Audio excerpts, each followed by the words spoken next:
ESL American School of Bangkok, building future leaders since 1983.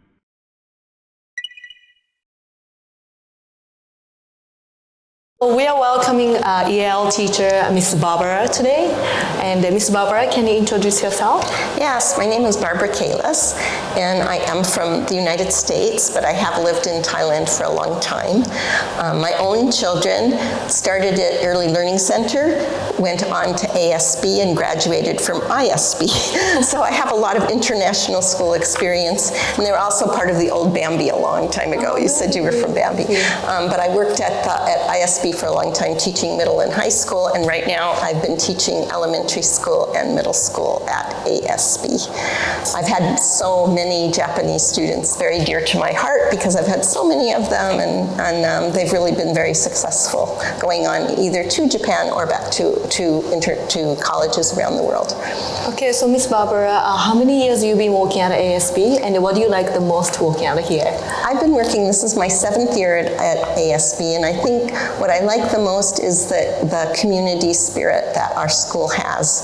The students are very integrated into the school and have friends from all different countries, and the parents, you see them come and go, so it's more like a neighborhood school.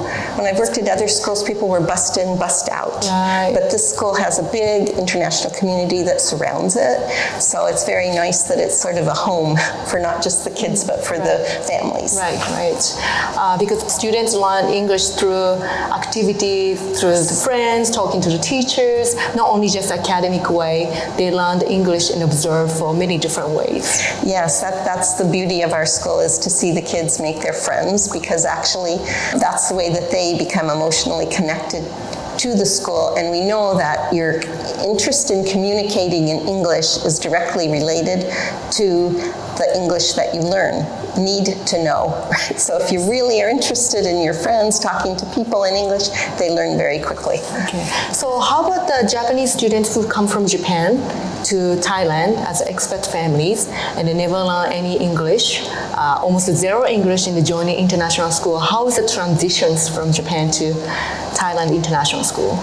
First of all, we take the emotional transition as the very first rule for the ESL teachers, is to try and help the kids feel good about themselves, feel good about being here, and become connected to other kids, to other teachers, and talk to the parents, make sure there's parental support, which there always is, so that's the real benefit that these kids have. So I think that really helps their transition, but I'm surprised that so many kids do come in very excited, eager to learn English. If they're not, then once they make some connections, what I think is important is that people are understanding and listen to how they feel. If they feel nervous or upset, then it's our job just to reinforce that that's normal, it's okay. Everyone feels that way, we do too in new situations. So I think patience and understanding help those kids to overcome that kind of transition block that they might have.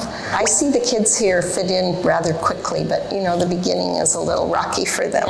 And that's why our ESL program has some special care for the beginners. That's nice. So beginners have more pull-out, more individual conversation with teachers. We try and connect them to the other students, like with a buddy. Right. We always send them with a buddy to go around. Right. Most of the classes would have another Japanese student in the class, so they would be sitting with that student in order to help them.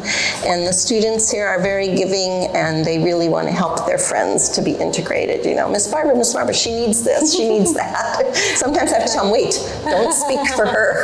Let her practice her English. So I think that the kids can transition, but it just takes time.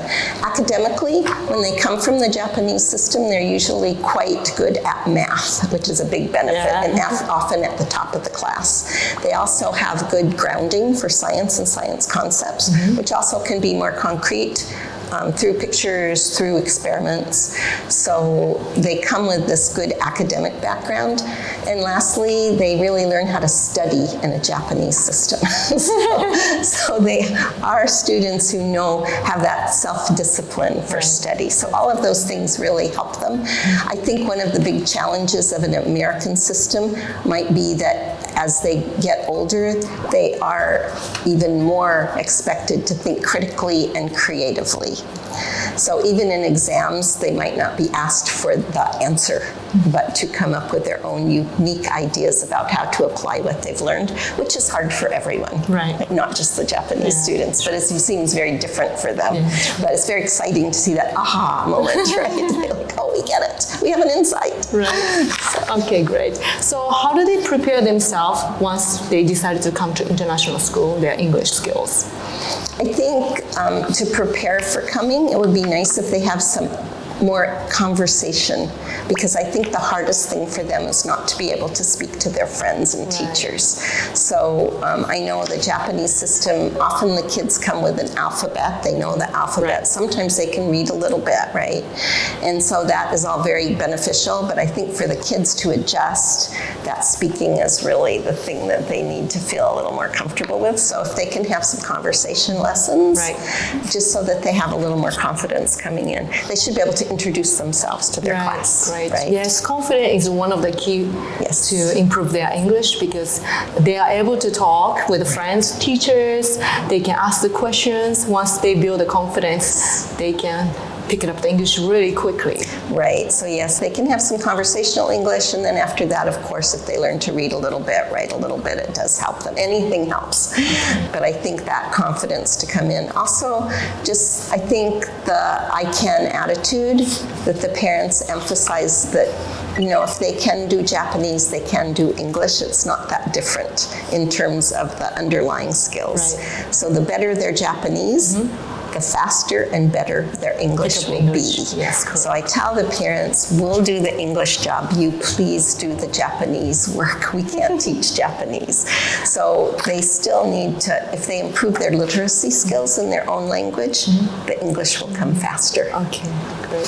So at the ASB EL program, starting from grade 1 up to what grade?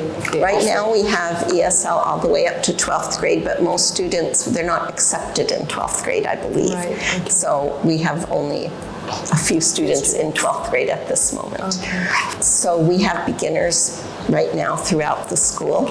And our program is every student takes something called English as a World Language, which is we call EWL for short. And the EWL class teaches listening, speaking, reading, writing, and also helps them get ready for their classes so that they can do whatever is required in their class. So we teach academic language for the classes that they take. So everyone has that class, and it's by grade level or a couple grade levels together. Usually the kids form their really close friendships and first friendships with other kids in that class, and they're all in the same learning English, right? But most of my classes have about 5 or 6 nationalities, so they have a good opportunity in a small group to practice speaking, and then they usually are pretty connected to their ESL teachers. ELL teacher, they know just to come. If you have a problem, just come anytime. So that's the class that they all have. Beginning kids are often pulled out of their language, English ELA, we call it English Language Arts class, and then they have a special class for English Language Arts, either in a separate room with the ESL teacher, or if it's just one grade level, the teacher goes into the class, pulls them aside, so they have a little small group in the class. And we try to teach the English, but we also try to connect it to the content of the class so the kids can follow what's going on. So we try to embed the English into the grade level skills that they need to have. The last part of the program is more for the intermediates and advanced kids, and we go into the classes, but the kids are well integrated into the room, and we provide alternative materials for them so that the kids in one class, they're reading the thick book of Indian No More, but then we just rewrite it in an easy way so that the kids, for ELL kids, can still read the book, but it's easy, they can read it easily. So are the kids here, we have, this is the regular book, and then this was the ELL book for Pakistan. They were doing novels about Pakistan, so we have Malala Unbound, Amal Unbound, and Malala Yousafzai. So basically, mainstream classes, students will read this original book, and the EL students read this. Right, but they're studying Pakistan, so they have the same targets, learning targets, but they have different books that they read. Oh, nice. And so, I rewrite, the ESL teachers, we all rewrite a lot of the material so that the kids can access the material that the mainstream teachers are teaching so that they can follow along in the class. Yes, or we might give alternative test. So they'll have the regular test, and then I'll make a test with many pictures, and maybe I'll give them the first part of the sentence, they just did the last part of the sentence. We're not just teaching English, we're teaching kids to be educated, so we want them to get the content that all the other kids at grade level have.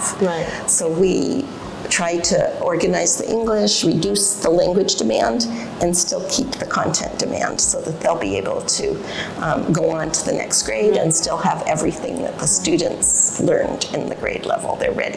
That's great. Like, it's really tailored to every student who needs support. And the main goal is to get out from the EL program and go to mainstream class and learn with the students. Right, but the kids are in the mainstream for the most part even while they're in ESL. Because so that they have all of that English learning environment. They can hear, we call it the rich English language environment, and that is the classroom environment where the kids are speaking English, the teacher's speaking English to them. So if they're just pulled out all the time into this ELL class, then they hear each other's English. So we want them to be integrated. They also, it gives them the idea of reach. They're reaching to meet the goals of the regular class. They're reaching to be integrated into their small groups. So it is a challenge, but it is also the way to accelerate their learning. Because if you pull them out, it takes a long time. So the beginners, we can see they need some extra TLC. So that pull out is good for them. But as they go up, we want them integrated as much as they can be. All right. So at ASB, pretty much you can take from zero English to the beginner level, intermediate level. Yes, I have many beginners. And then we're looking to start something called a foundations program or a beginner program. But we need to have a group of students that would like to enroll in our school that are all beginners.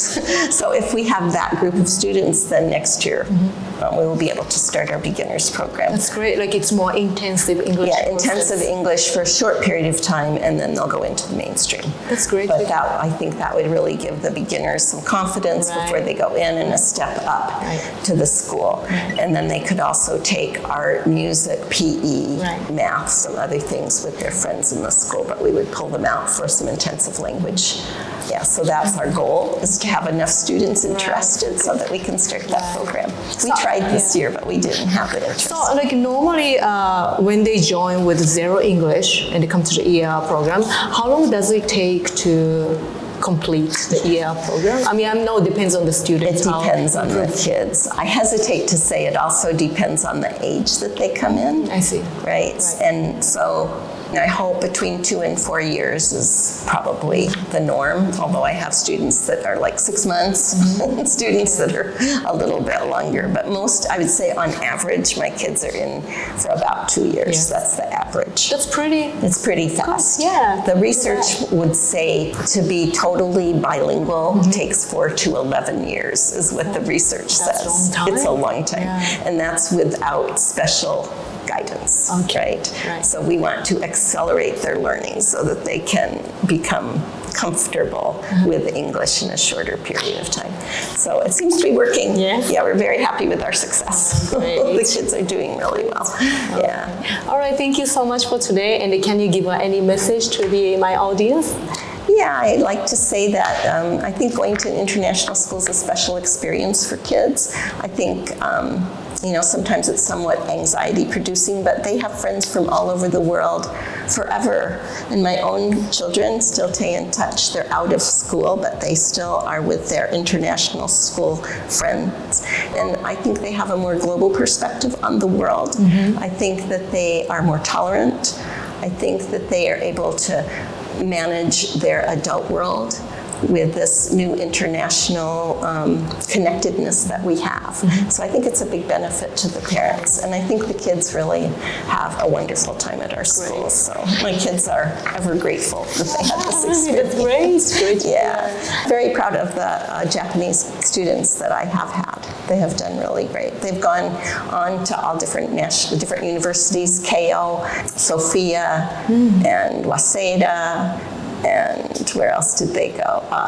ICU, right? Yes. And then I heard, I don't know that much, but I just have this information that there's a new program at the university in English, and it's Akita International. Right. So I guess that has a whole English program, but I know that some of the others also have international sections, right, of their program. So yeah, it gives them a choice. They can go wherever they want. Yeah. So, all right, great. All right, thank you so much for the interview today. Thank you. So I look forward to seeing more new students. I love having new students in my class. All right, thank you. Thank you.